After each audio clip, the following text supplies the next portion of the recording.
Fala aí pessoal, nós vamos dar início a uma nova série aqui no nosso canal, a série de Spring Boot iniciante. Eu vou mostrar para vocês que o Spring Boot não é esse bicho todo que todo mundo pensa. Na verdade ele é um framework bem legal, bem simples de se trabalhar, já faz muitas coisas automáticas ali para nós. Então vamos lá, vamos começar. Então pessoal, bora lá para nossa aula. Aqui eu tô com o Spring Initializer. Essa é a forma de você startar um projeto Spring Boot.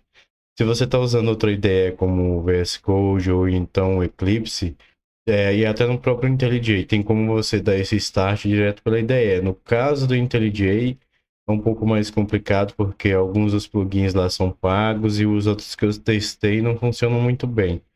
Mas se você quiser startar um projeto Spring, é por aqui o caminho, start.spring.io. Digita isso no Google e você vai ser redirecionado para essa página aqui.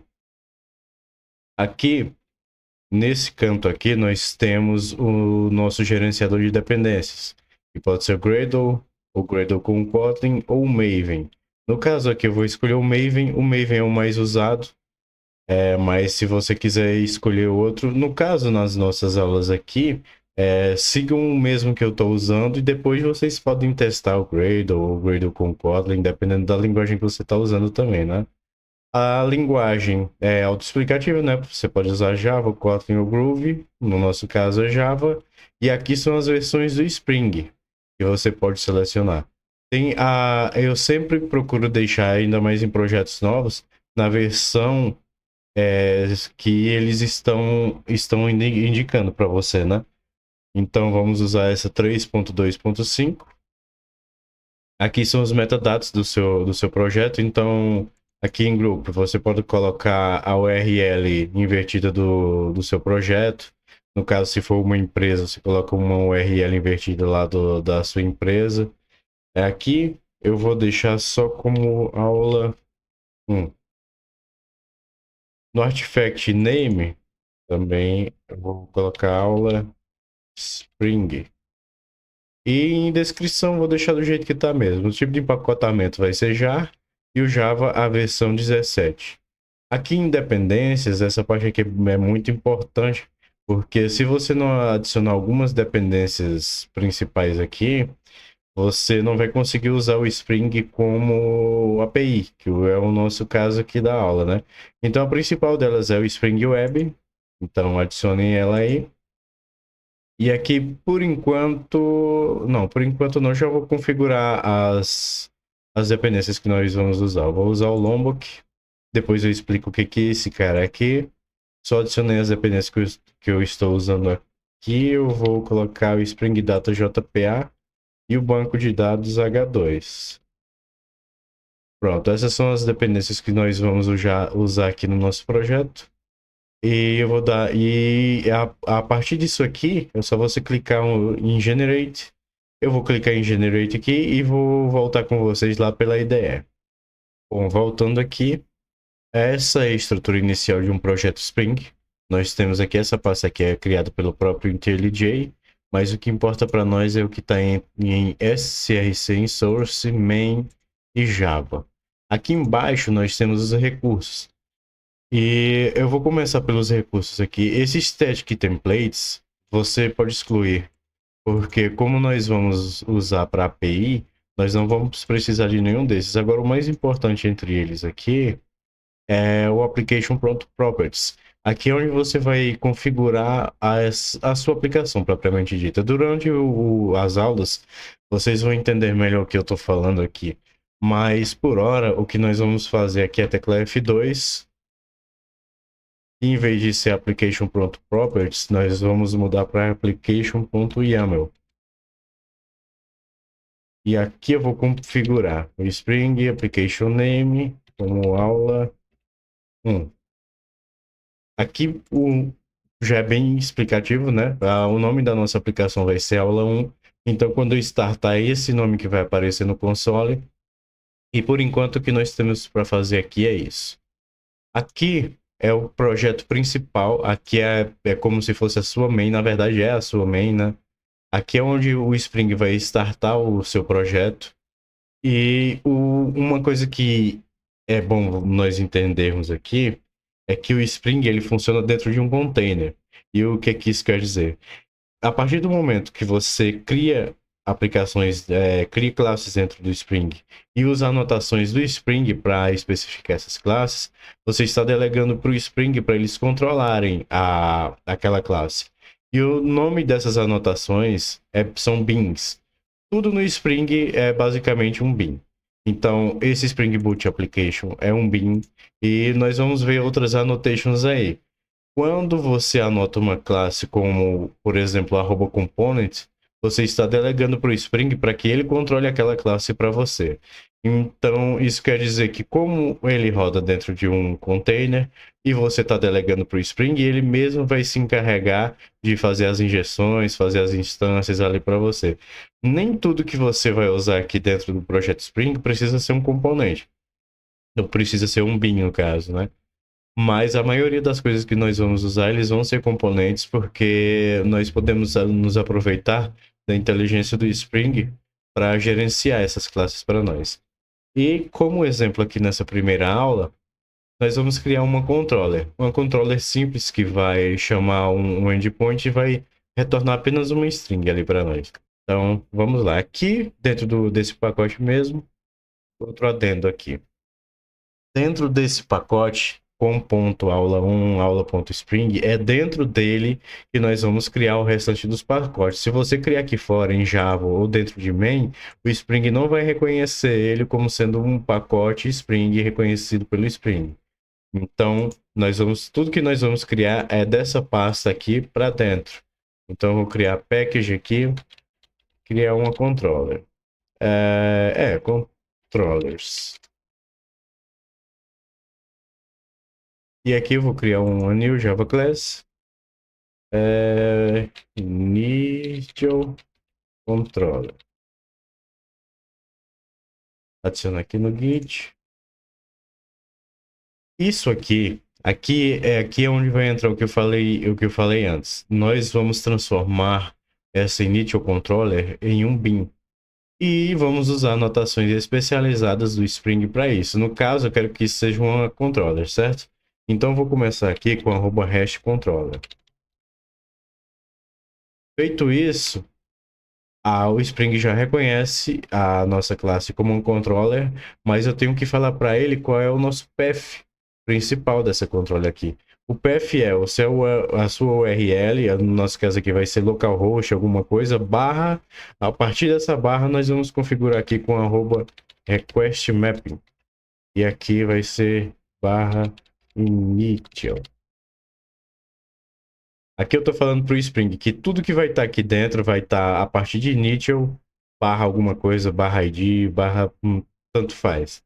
Então vamos criar nossa primeira controller aqui que vai retornar apenas uma string ali para nós. Nós temos anotações especializadas do Spring para isso.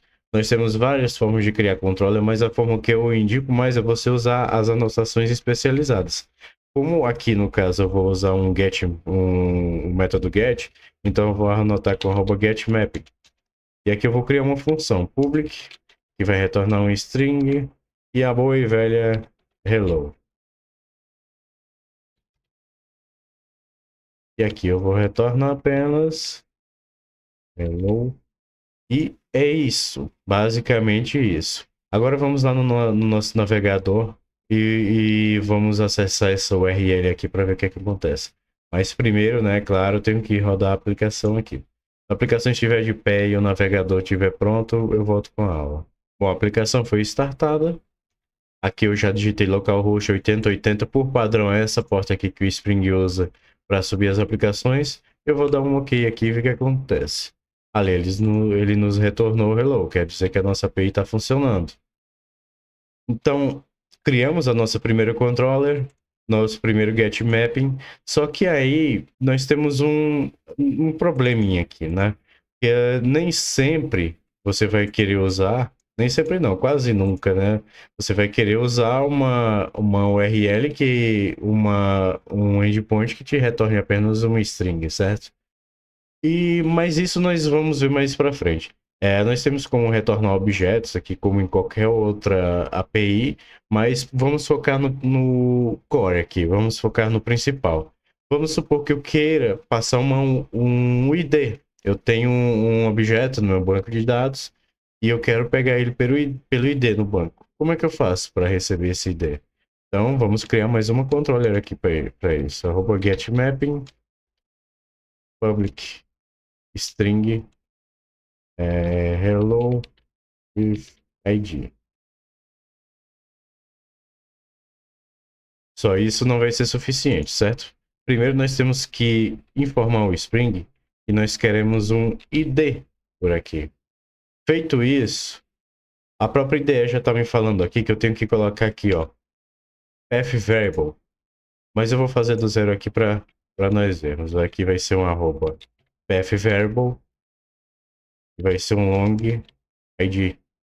E aqui eu vou retornar uma string hello concatenada com o id.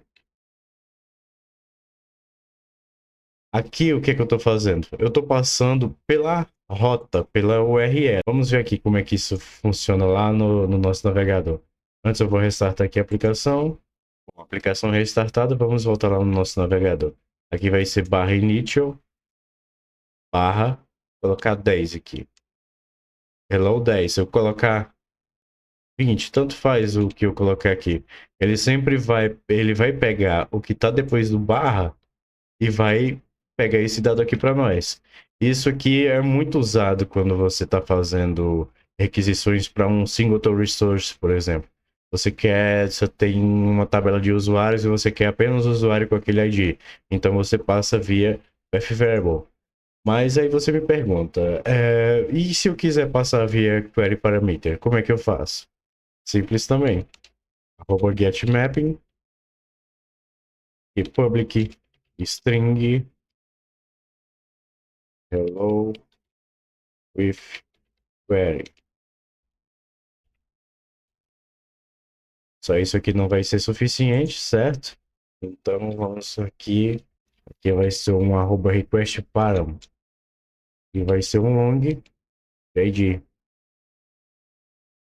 E eu vou retornar a mesma coisa que está aqui.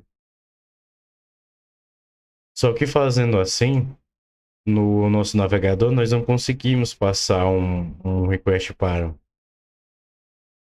Então eu vou lá no Postman e vou criar essa requisição aqui para nós.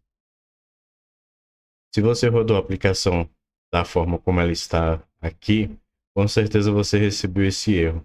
E o que que acontece aqui? O Spring ele diferencia as nossas rotas, principalmente quando elas são iguais, nós só temos rotas do método get aqui, pelo path, pelo final da URL.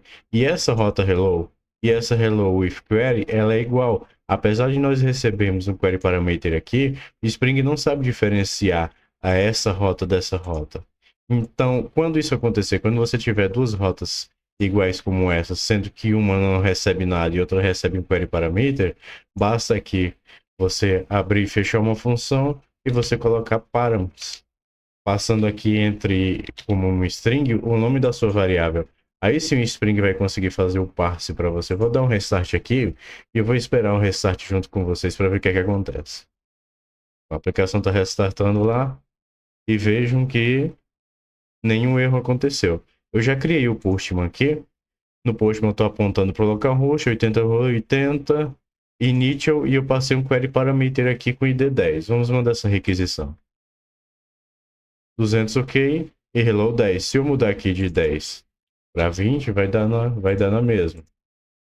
Então, dessa forma aqui, você garante que os dados estejam sendo passados dinamicamente, de forma dinâmica, né, para a sua API. Pessoal, por essa aula aqui é só. Na próxima aula nós vamos ver mais métodos get, mais métodos de CRUD. Nós vamos ver o post, o put, o delete, e já com a configuração do nosso banco de dados. Só recapitulando aqui, eu adicionei no começo do vídeo o banco de dados H2, e eu não expliquei o que ele era. O banco de dados H2 é um banco de dados que roda em memória, então ele é ótimo, ele é muito bom para você fazer testes. E no nosso caso aqui vai ser de suma importância para fazer os nossos testes aqui na API. Então façam, se você estiver seguindo essa aula passo a passo, faça como eu fiz no início do vídeo e adicione o banco de dados H2 que nós vamos usar ele muito nesse treinamento ainda. Valeu, pessoal, e até a próxima.